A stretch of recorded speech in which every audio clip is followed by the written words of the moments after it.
Welcome back to the Racing Mind video series, where we journey deeper into the human mind than anyone has ever gone before. In this video series, we untangle the ancient mystery of mental illness and teach you what you need to know before your racing mind gets the best of you. This groundbreaking series provides answers to some of the deepest mysteries of the human mind and reveals, for the first time in history, the precise cause of mental and emotional illness and the psychophysiological basis of a wide range of psychiatric disorders and associated medical conditions. These educational videos, which present concepts that are so new that they are just beginning to make their way through the medical field, are based on thousands of hours of direct patient analysis and clinical observation in conjunction with the latest research on psychiatric disorders from around the world. In this segment of the series, we will discuss schizophrenia in relation to neuronal hyperexcitability. Schizophrenia is the most perplexing, disabling, and highly stigmatizing of all psychiatric disorders. Coined in the early 1900s by Swiss psychiatrist Eugen Bleuler, the term is derived from the Greek word schizo, meaning split, and phren, meaning mind.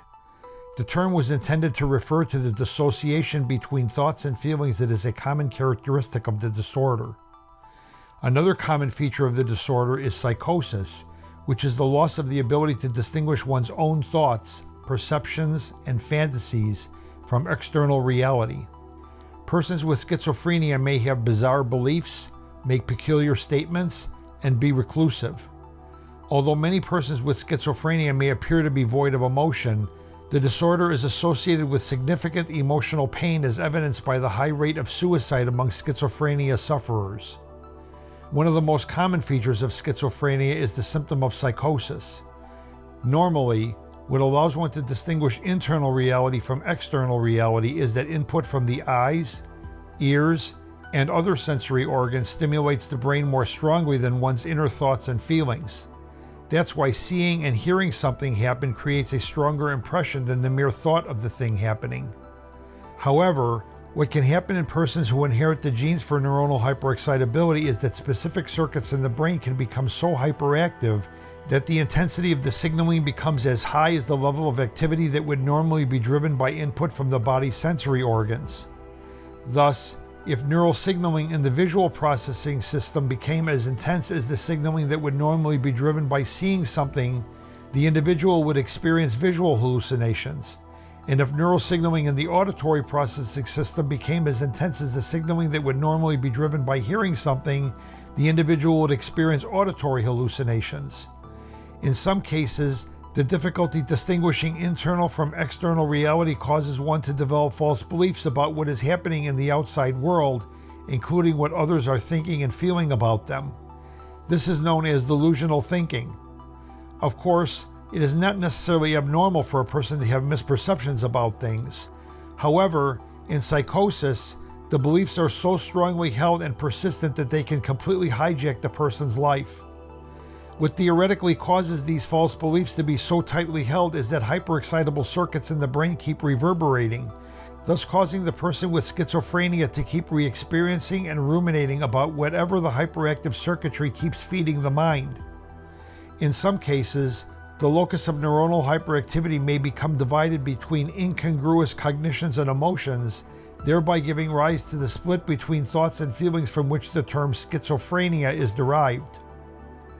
Further suggestive of the idea that schizophrenia is the consequence of severe neuronal hyperexcitability is the increased risk of seizures in persons with schizophrenia and the high frequency of symptoms that characterize other psychiatric disorders such as clinical depression, bipolar disorder, generalized anxiety disorder, panic disorder, and attention deficit disorder. Also, as with these other psychiatric disorders, schizophrenia is exacerbated by stress and may completely remit during low-stress periods.